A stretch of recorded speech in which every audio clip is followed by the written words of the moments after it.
আমাদের পরিবারে সব সময় ঝগড়া বিবাদ লেগেই থাকে, অথচ আমরা 5 ওয়াক্ত নামাজ পড়ি, বিভিন্ন দোয়া কালামও পড়ি, কিন্তু এমন একদিনও যায়নি যে আমাদের পরিবারে বিভিন্ন ছোটোখাটো বিষয় নিয়ে ঝগড়া হয়নি।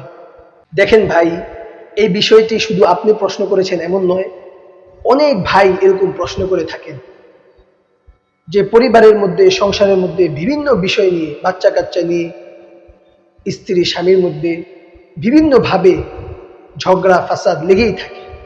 ভাই সুন্দর প্রশ্ন করেছে যে নামাজ পড়ি, বিভিন্ন ধরনের জিকির আজকারও করি, আমলও করি, তারপরেও ঝগড়া লেগে থাকে। সাধারণ একটা কথা আমরা যদি মনে রাখি, যখন আমরা ডাক্তারের কাছে যাই, ডাক্তার আমাদেরকে ওষুধ দেওয়ার আগে বলে দেয়, আমার ওষুধ আপনার রোগের জন্য কার্যকরী তখনই হবে যখন আপনি আমার নিষিদ্ধ খাবারগুলো পরিত্যাগ করবেন। ডাক্তার বলে দেয় পুঁই শাক খাবেন না, ইলিশ মাছ খাবেন না, গরুর গোশতের কাছেও যাবেন না, এরকম কিছু শর্ত দিয়ে দেন যে ডিম খেতে পারবেন না। যখন এগুলো আপনি ছাড়বেন তখন আমার ঔষধটা আপনার কাজে লাগবে।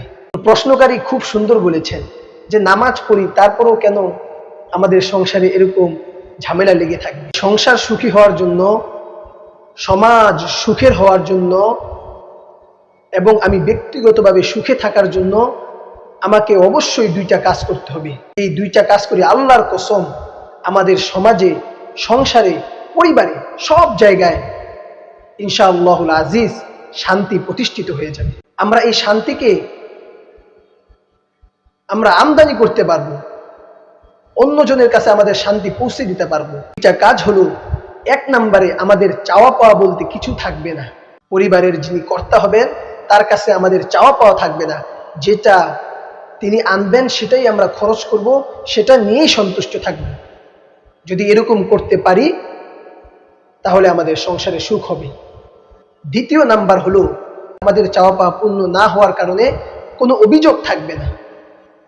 যদি সমাজে আমরা এরকম প্রতিষ্ঠিত করতে পারি যে আমি যা পাই নাই তার ব্যাপারে আমার কোনো অভিযোগ নেই, যদি এই 2টা কাজ আমরা করতে পারি, আল্লাহর কসম আমাদের সংসারে, আমাদের সমাজে, আমাদের পরিবারে, সব জায়গায় শান্তি প্রতিষ্ঠিত হবে।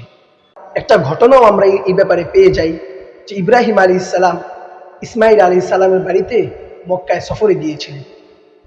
যে বাড়িতে ঢুকে দেখেন যে ইসমাইল আলাইহিস সালাম নেই, তার স্ত্রী ফাতেমা ঘরের মধ্যে আছে। তো জিজ্ঞাসা করলেন ইসমাইল কোথায়? বললেন বাহিরে কাজে গিয়েছে। তখন বললেন আচ্ছা তোমাদের অবস্থা কি, তোমরা কি হালতে আছো? তখন ইসমাইল আলাইহিস সালামের স্ত্রী বললেন যে আমাদের অবস্থা আর কি বলবো, আমরা পান্তা আনতে নুন ফুরায় এবং নুন আনতে পান্তা ফুরায়, খুব অবস্থা খারাপ। এই কথা যখন বললেন তখন ইব্রাহিম আলাইহিস সালাম জোরে সোরে একটা সালাম দিলেন আর বললেন তোমার স্বামী আসলে বলবা যেন ঘরের চৌকাঠ বদলায়।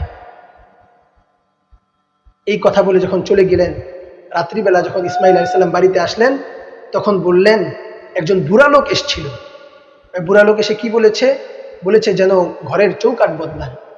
তখন ইসমাইল আলাইহিস সালাম বুঝে ফেললেন, আরে এ তো কোনো বুড়া লোক নয়, ইনি হলেন আল্লাহর খলিল হযরত ইব্রাহিম আলাইহিস সালাম।